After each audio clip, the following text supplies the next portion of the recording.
একটা প্রশ্ন করব। একজন মানুষের জীবনে সবচেয়ে গুরুত্বপূর্ণ কোনটি? ভালোবাসা নাকি মায়া? হঠাৎ এই প্রশ্ন কেন?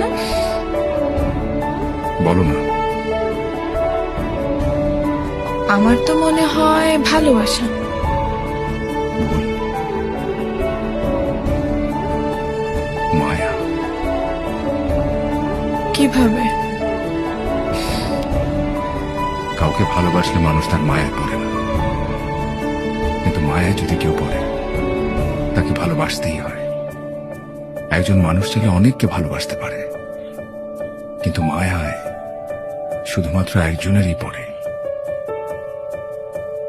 কাউকে ভালোবাসলে তাকে ছেড়ে আসা যায়, কিন্তু কারো মায়ায় পড়লে নিজেকে ছেড়ে আসতে হয়।